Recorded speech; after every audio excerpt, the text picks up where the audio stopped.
नमस्कार दोस्तों, एक बार फिर हमारे YouTube चैनल में आप लोगों का हार्दिक स्वागत है। लेटेस्ट अपडेट निकल कर आई कि 18 महीने के डीए एरियर पर सबसे बड़ी खबर। नवंबर में केंद्रीय कर्मचारियों को मिलेगा पैसा, नए लेटर से मिली है अपडेट। तो दोस्तों हम आपको सब डिटेल में बताएंगे। अगर आप हमारे चैनल पर फर्स्ट टाइम विजिट कर रहे हैं तो चैनल को लाइक कर दीजिए, सब्सक्राइब कर दीजिए, साथ ही साथ वाला आइकन को भी बजा दीजिए ताकि गवर्नमेंट या पेंशन से संबंधित जितनी भी न्यूज आती है उनकी नोटिफिकेशन आप लोगों के पास तुरंत पहुँच के। तो करते हैं वीडियो को स्टार्ट बिना किसी देरी के। केंद्रीय कर्मचारी और पेंशनरों के लिए सबसे बड़ी खबर सामने आई है। कोविड महामारी के दौरान रोके गए महंगाई भत्ता और महंगाई राहत के 18 महीने के बकाया के भुगतान की उम्मीद जगी है। केंद्र सरकार जल्द ही इस पर कोई फैसला ले सकती है। दूसरी तरफ कर्मचारियों की तरफ से लगातार दबाव बनाया जा रहा है। पिछले महीने हुई स्टाफ साइड की एक बैठक के बाद लगातार इस मसले को हल करने की कोशिश की जा रही है। नेशनल काउंसिल के सचिव शिव गोपाल मिश्रा ने कैबिनेट सचिव और नेशनल काउंसिल के अध्यक्ष को एक लेटर भेजा। लेटर में 1 जनवरी 2020, 1 जुलाई 2020 और 1 जनवरी 2021 के महंगाई भत्ते और महंगाई राहत के एरियर के भुगतान की मांग की। दोस्तों अब उम्मीद की जा रही कि नवंबर महीने में कैबिनेट सचिव के साथ इस मामले में चर्चा हो सकती है। साथ ही कर्मचारियों को उनके डीए एरियर का भुगतान भी हो सकता है। दोस्तों लेटर में कहा गया है कि डीए एरियर के संबंध में सरकार से विस्तृत चर्चा की गई है। साथ ही सचिव और नेशनल काउंसिल के सदस्य बकाये के भुगतान के दौरान तरीके पर चर्चा के लिए तैयार हैं। 18 महीने के महंगाई भत्ते के बकाया के वैध भुगतान पर विचार करने की आवश्यकता, क्योंकि कोविड-19 महामारी के दौरान केंद्र सरकार के सभी कर्मचारी ड्यूटी पर थे और कोविड दौरान के बाद अब वित्तीय स्थिति में सुधार हुआ है, इसलिए इस मामलों में आवश्यक कार्रवाई करने का अनुरोध किया गया है। महंगाई भत्ते के 18 महीने के बकाया भुगतान के निर्देश जारी होने चाहिए।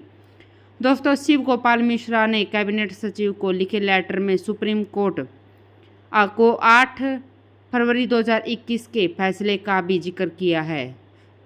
न्यायालय ने अपने निर्णय में कहा है कि आर्थिक संकट के कारण कर्मचारियों के वेतन और पेंशन को तत्कालीन रूप से रोका जा सकता है, लेकिन स्थिति में सुधार होने पर इसे कर्मचारी को वापस देना होगा। यह कर्मचारियों का अधिकार है, कानून के मुताबिक भुगतान किया जाना चाहिए।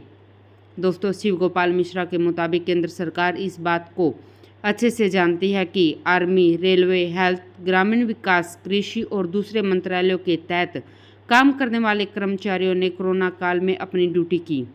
साल 2020 की शुरुआत में केंद्र ने ऐलान किया था कि सरकारी कर्मचारियों को डीए और डीआर और से जुड़े दूसरे भत्तों में बढ़ोतरी नहीं होगी।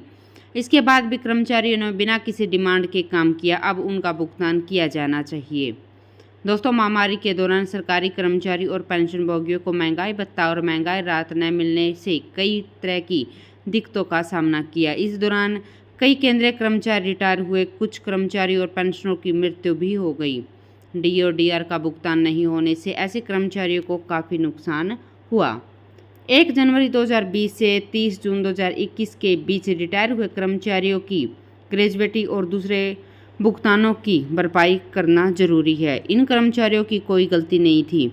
बता दें कि कर्मचारियों का 11% डीए रोकने से सरकार को 40,000 करोड़ रुपए की बचत हुई थी।